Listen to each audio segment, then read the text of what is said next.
Good morning, আমি বিদিশা।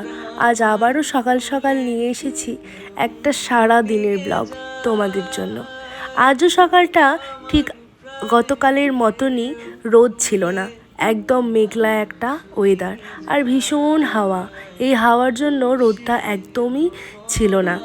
সকাল সকাল উঠে আমি বিছানা নিট অ্যান্ড ক্লিন করে গুছিয়ে দিয়েছি, নইলে আমার মা আমাকে আর রক্ষা করবে না। ভীষণ বকে জানো তো, একদম অগোছালো বিছানা পছন্দ করে না। আর তারপর এই যে গ্রিন টি নিয়ে জানলার ধারে বসে পড়েছি। এই গ্রিন টিটা সকালে না খেলে ঘুমই যেন আমার ভাঙতে চায় না। আর তারপর রান্নাঘরে গিয়ে দেখি মা মাছ ভাজছে, মাছের ঝোল বা কিছু একটা করবে বলে। আর এইদিকে বাকি রান্নাগুলো হচ্ছে। আর এই দেখো, ভিডিও করব বলে আমার ম্যাডাম এখানে হাসছে। যাই হোক, তারপর আমি বসে পড়ি, আমার অনলাইন কিছু কাজকর্ম ছিল সেগুলো সারার জন্য।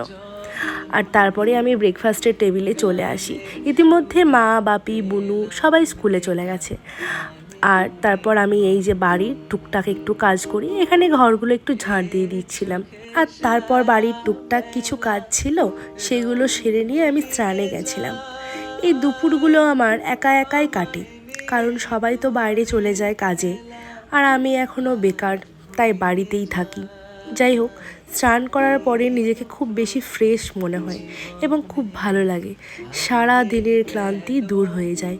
আর তারপরেই দুপুরে খাওয়ারে বসে পড়ি। আজকে রান্না হয়েছিল কুমড়ো সিদ্ধ, ভেন্ডি সিদ্ধ, মাছের ঝোল আর আম দিয়ে মুসুরির ডাল আর ভাত।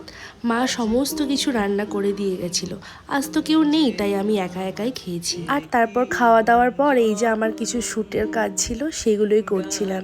সমস্ত কাজ হয়ে যাওয়ার পর একটু ঘুমিয়ে নিয়েছিলাম। আর তারপরেই বাড়িতে সবাই চলে আসে।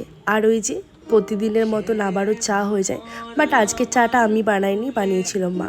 আর তারপরে এই সন্ধ্যাবেলায় ভীষণ হাওয়া দিচ্ছিল, তাই জানলার ধারে বসে আছি। আজকের ভিডিও এইটুকুই, বাকি আবার পরে হবে।